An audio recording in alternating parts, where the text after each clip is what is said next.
¿Qué pasaría si te dijera que la historia más sagrada que conoces fue construida sobre el silencio de una verdad más antigua y poderosa?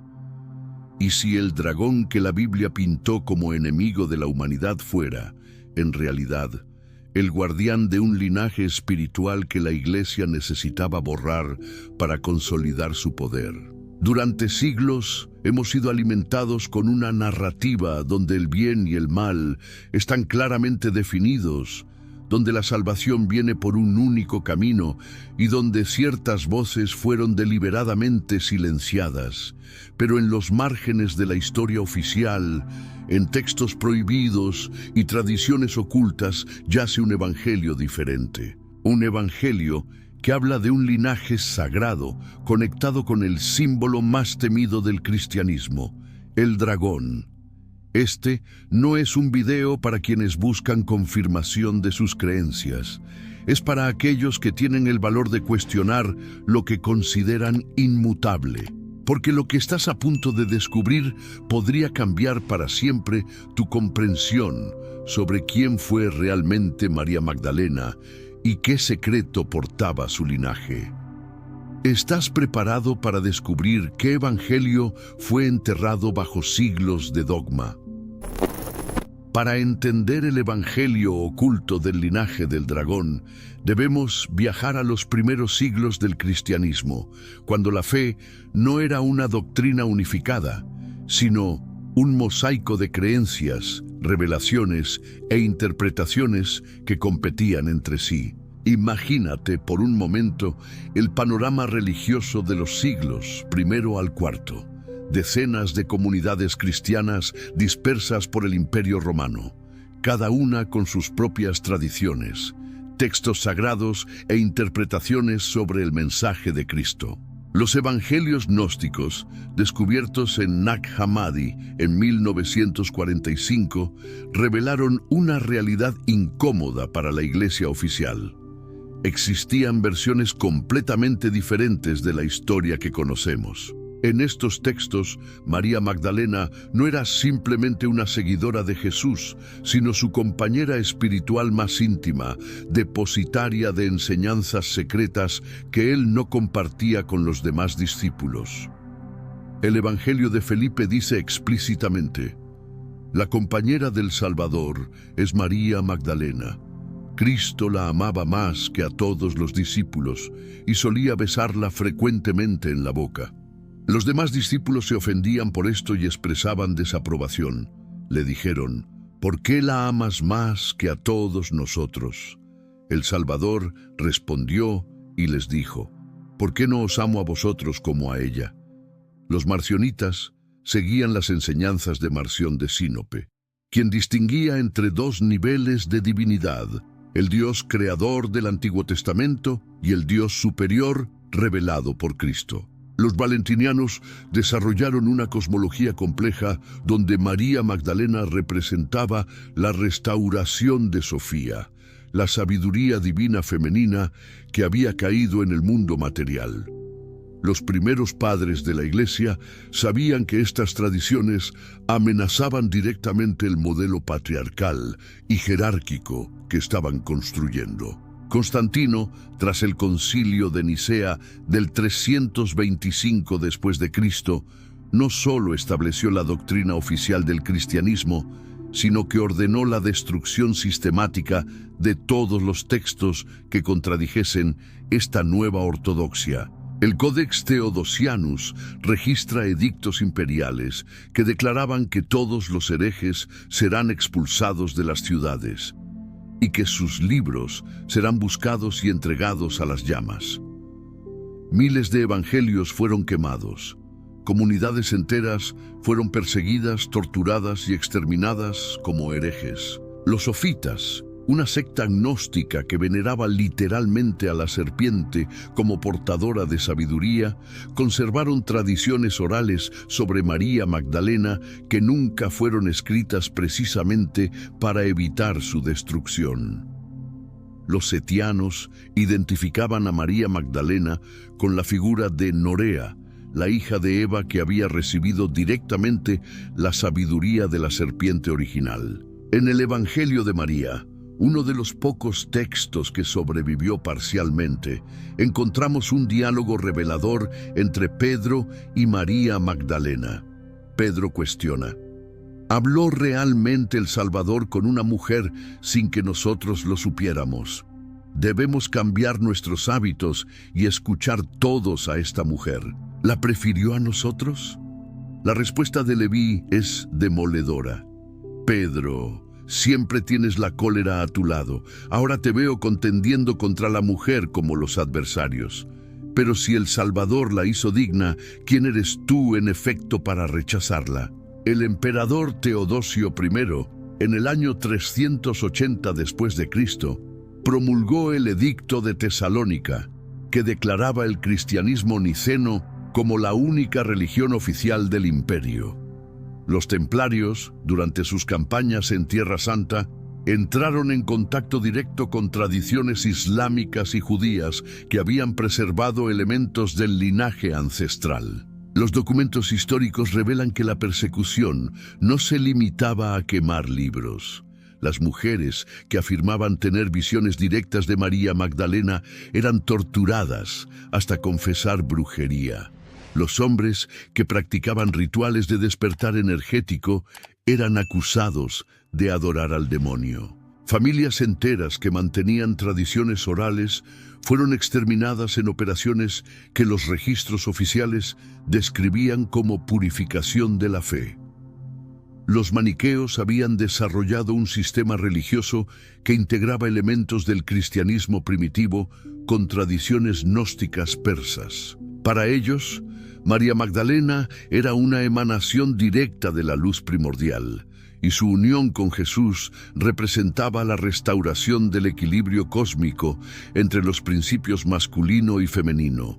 Los bogomilos de Bulgaria y los paulicianos de Armenia conservaron elementos de las tradiciones mariamagdalenas originales. Sus textos secretos describían rituales donde los iniciados meditaban sobre la imagen de una mujer coronada por 7 serpientes, identificada explícitamente con María Magdalena en su aspecto de Sofía encarnada.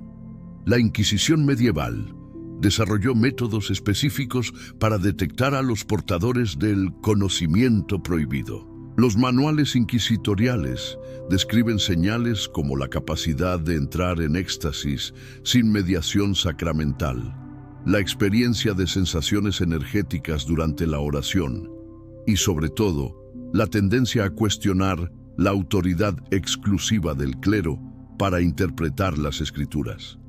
¿Pero qué contenían exactamente estas enseñanzas secretas que justificaban tal persecución sistemática y violenta? La respuesta nos lleva a los símbolos más profundos del ocultismo bíblico. Ahora entramos en el corazón del misterio, donde la historia se encuentra con el simbolismo esotérico más profundo. Para comprender el verdadero significado del linaje del dragón, debemos adentrarnos en las enseñanzas que María Magdalena recibió y transmitió. Enseñanzas que revelaban un camino completamente diferente hacia lo divino. Para los gnósticos, el dragón no era una criatura del mal, sino el símbolo más sagrado de la Kundalini, la serpiente de fuego que yace dormida en la base de la columna vertebral humana.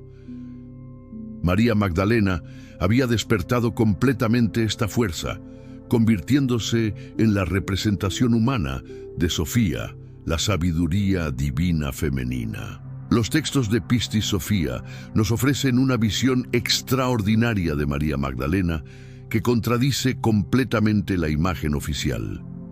En estos diálogos, ella demuestra una comprensión del cosmos divino que superaba incluso la de Pedro, Santiago y Juan. Jesús le dice: María, tú cuyo corazón se dirige hacia el reino de los cielos más que todos tus hermanos, habla abiertamente, porque eres aquella cuyo corazón habita más que ninguno en el reino de los cielos.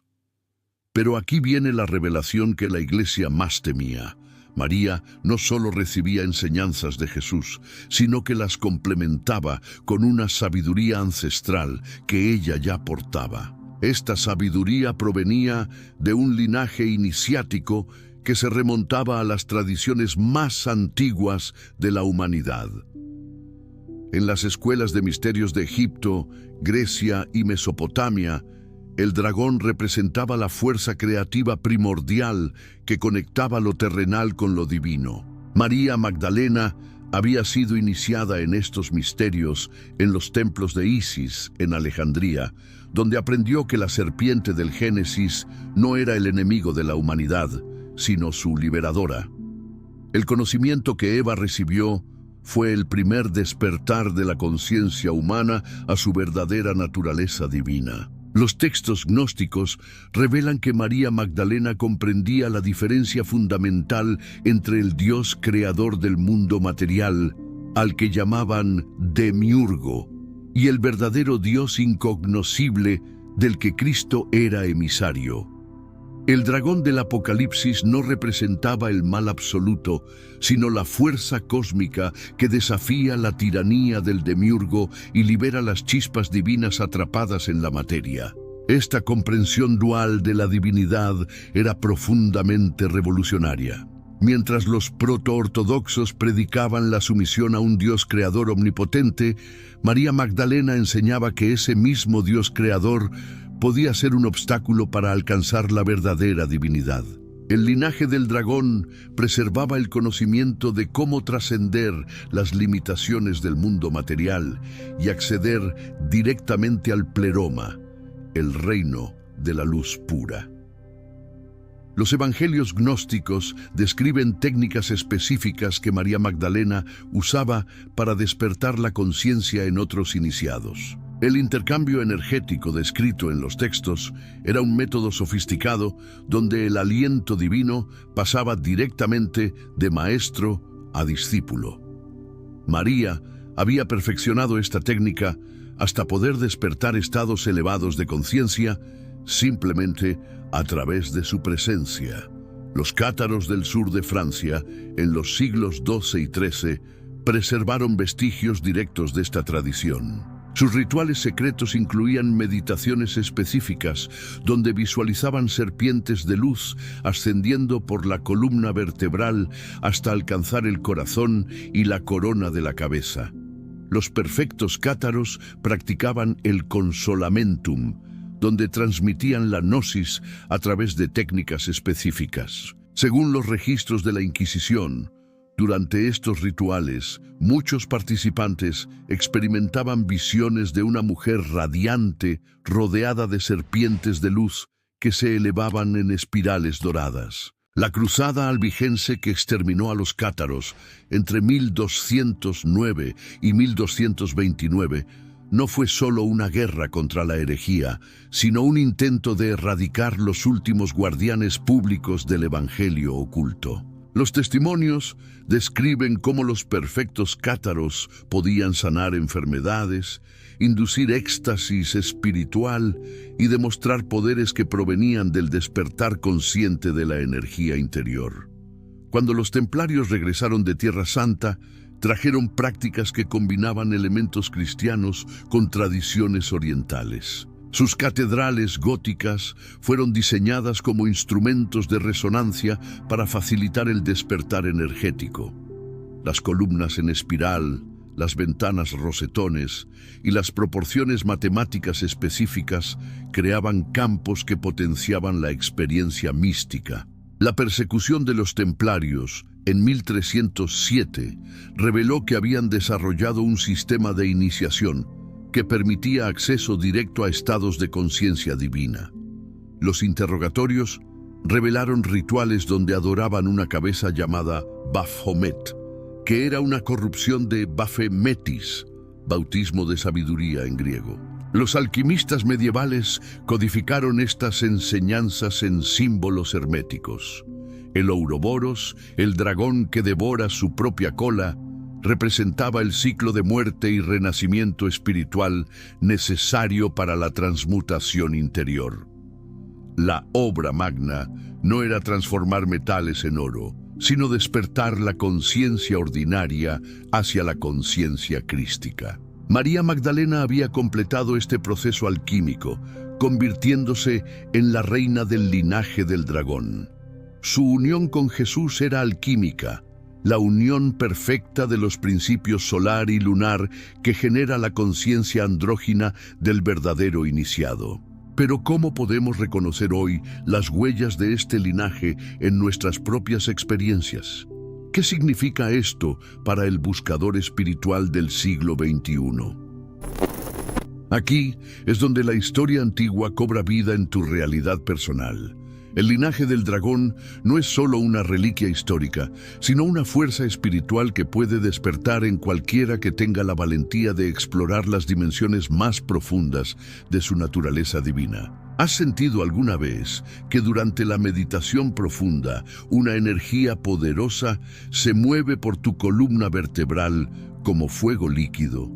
¿Has experimentado visiones espontáneas donde serpientes o dragones parecían transmitirte conocimientos sobre realidades que trascienden lo material? ¿Has tenido sueños recurrentes donde apareces en templos antiguos recibiendo iniciaciones de figuras femeninas radiantes?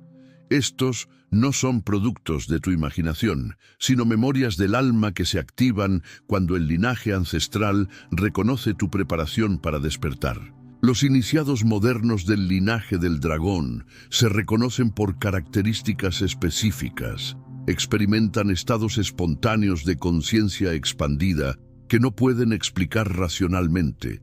Sienten una resistencia visceral hacia cualquier autoridad que pretenda mediar su relación con lo sagrado. Perciben energías sutiles durante prácticas espirituales, especialmente sensaciones eléctricas o serpentinas en el cuerpo, y experimentan una sed insaciable de conocimiento directo que no puede ser satisfecha por doctrinas externas.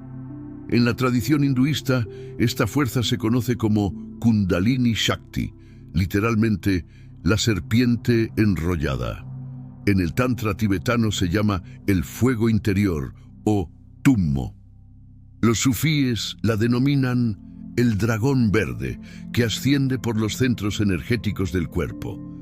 Los cabalistas judíos hablan de la Shekinah, la presencia divina femenina que se manifiesta como serpiente de luz sagrado. Todos estos sistemas describen el mismo fenómeno que María Magdalena había dominado completamente: el despertar consciente de la divinidad interior a través de la activación de la energía primordial que yace dormida en cada ser humano.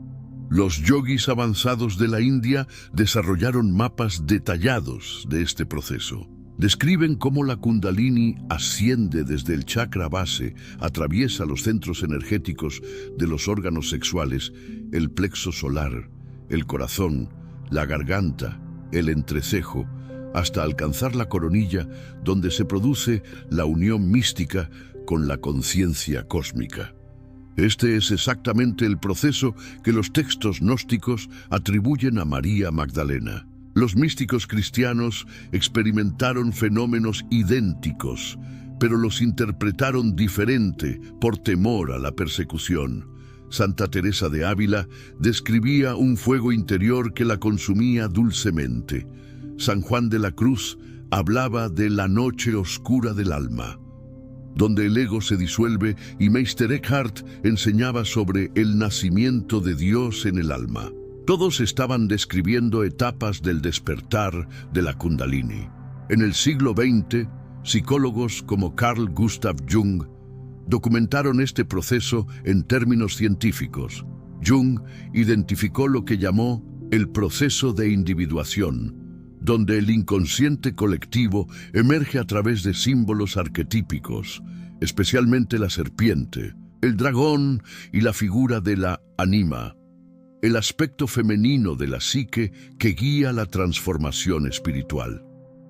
Los practicantes contemporáneos de técnicas energéticas orientales están redescubriendo estas realidades. El Qigong chino trabaja con el Qi, o energía vital que circula por meridianos específicos. El pranayama del yoga utiliza técnicas respiratorias para mover el prana por canales energéticos llamados nadis. Ambos sistemas reconocen que existe una energía serpentina que, cuando se despierta correctamente, puede transformar completamente la conciencia humana. Los chamanes de tradiciones amazónicas, australianas y norteamericanas han preservado conocimientos similares. Hablan de la serpiente arcoíris que conecta la tierra con el cielo, del poder de la víbora que otorga visión espiritual y realizan ceremonias específicas para despertar el fuego sagrado interior. Estas tradiciones nunca fueron interrumpidas por la persecución cristiana y conservan técnicas directas para activar la energía del dragón. Los psicodélicos sacramentales, como la ayahuasca, el peyote y los hongos psilocibe, pueden activar temporalmente esta energía. Muchos usuarios reportan visiones de serpientes gigantescas, dragones benevolentes y encuentros con entidades femeninas que imparten sabiduría sobre la naturaleza de la realidad. Estos no son alucinaciones aleatorias, sino contactos auténticos con las dimensiones que María Magdalena habitaba permanentemente. La neurociencia moderna está comenzando a mapear estos estados. Investigadores como Rick Strassman han documentado que durante experiencias místicas profundas se liberan sustancias como DMT endógeno y se activan regiones del cerebro normalmente dormidas. El Dr. Joe Dispenza ha demostrado que ciertas técnicas meditativas pueden cambiar literalmente la estructura cerebral y activar capacidades latentes. Pero aquí viene algo crucial que diferencia nuestra época de todas las anteriores. Por primera vez en 2 milenios, esta información no está siendo perseguida sistemáticamente. Internet ha creado una red de conocimiento que no puede ser controlada por ninguna institución. Millones de personas están compartiendo experiencias, técnicas y descubrimientos sobre el despertar de la conciencia. El linaje del dragón se está manifestando masivamente a través de comunidades online, retiros espirituales, festivales de transformación personal y sobre todo en individuos que desarrollan espontáneamente capacidades que antes solo se encontraban en místicos excepcionales. María Magdalena sembró una semilla que está germinando colectivamente en nuestra era. Pero con este despertar viene una responsabilidad. ¿Usarás este conocimiento para tu crecimiento personal o te convertirás en un transmisor consciente del linaje para las generaciones futuras? Hemos viajado desde los evangelios prohibidos hasta las neurociencias contemporáneas, desde las persecuciones medievales hasta el despertar masivo de nuestra época. El evangelio oculto del linaje del dragón no es una curiosidad histórica, sino una invitación urgente a reclamar tu herencia espiritual más auténtica. María Magdalena no fue silenciada por casualidad. Ella representaba el conocimiento directo de cómo despertar la divinidad interior sin intermediarios externos. Su linaje espiritual pulsa ahora en todos aquellos que sienten la llamada hacia una experiencia sin mediaciones de lo sagrado. El dragón que el cristianismo demonizó era el símbolo perfecto de tu kundalini, esperando despertar. Cada vez que sientes energías moviéndose en tu columna durante la meditación, cada vez que experimentas estados expandidos de conciencia, cada vez que tu intuición contradice las autoridades externas, el linaje ancestral se activa en ti. La verdadera traición no es cuestionar las creencias establecidas, sino renunciar a tu derecho divino de experimentar directamente la realidad de lo sagrado. María Magdalena pagó el precio de la persecución para que tú pudieras reclamar esta herencia en tu propia experiencia. El evangelio oculto sigue escribiéndose en cada despertar de conciencia, en cada momento que eliges la búsqueda interior sobre las respuestas prefabricadas. El linaje del dragón te llama desde lo más profundo de tu ser.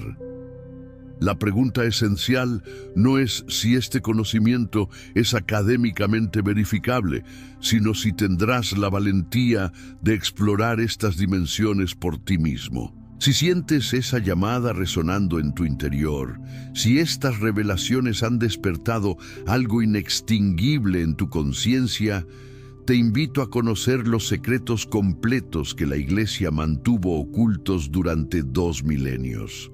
He preparado un documental exhaustivo que revela la historia completa de María Magdalena, sus enseñanzas sobre el despertar de la Kundalini y cómo puedes activar conscientemente esta fuerza transformadora en tu propia vida espiritual. Encontrarás el enlace en el primer comentario fijado, donde accederás a una exploración que te llevará mucho más allá de lo revelado aquí, hacia los misterios más íntimos del linaje del dragón que espera tu despertar consciente.